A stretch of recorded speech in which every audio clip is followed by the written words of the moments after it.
Hello students, if you're watching this video, you probably already watched my earlier video on how to set your y-intercept equal to 0 using Google Sheets.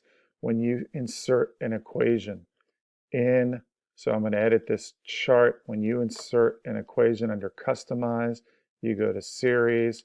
When you insert a trend line, so you don't have to have a trend line, but when you insert a trend line, and you have a linear equation, so you can change this to linear or exponential or whatever. We know that this is a linear equation, and we use an equation. We could show the r squared, and the r squared is just a correlation. The closer to 1, the tighter your best fit line is. If you don't want to show the equation up here because you did that autocorrect that I showed you to make your y-intercept equal to 0, you can get rid of the equation by going to the label and just hitting none. So now your equation is gone.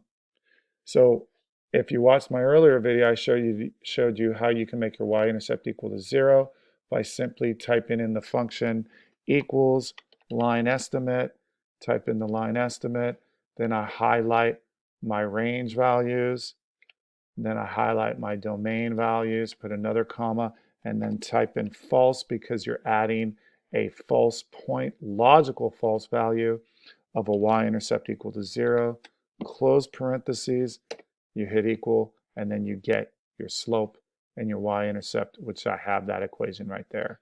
So going back to the chart, right, we didn't really need, we have the trend line, that's nice to have.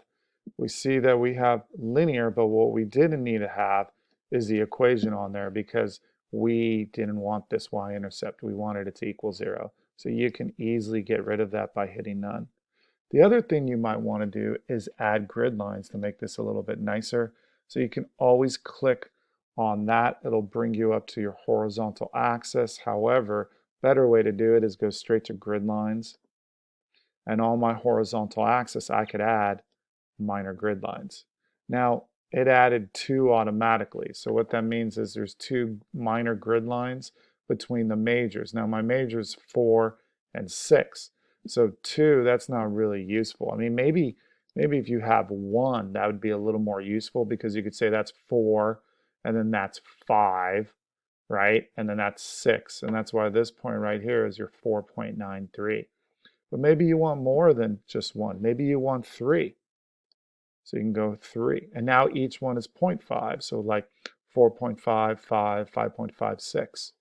Maybe you want 6. Click here, go 6. Now each of these little minor grid lines are 4.25. So you got 4.25, 4.5, 4.75, 5, 5.25, 5.5. Maybe you need 7. Yeah, sorry, my bad. You would need 7. Now they're all a quarter. 4.25, 4.5, 4.75, 5. 5.25, 5.5, 5.75, 6. So you can play around with that. You can also do grid lines for the vertical. So you go all from 0 all the way to 10. Maybe you want to have each grid line equal 1. So you can do a minor grid line, right? And again, 2 is not very useful, so maybe I'll add 9. So now each of those grid lines is equal to 1. So I can count 1, 2, 3, all the way up to 10. So that's a way to make this pop out a little bit by adding grid lines. I hope that was helpful, and thanks for watching.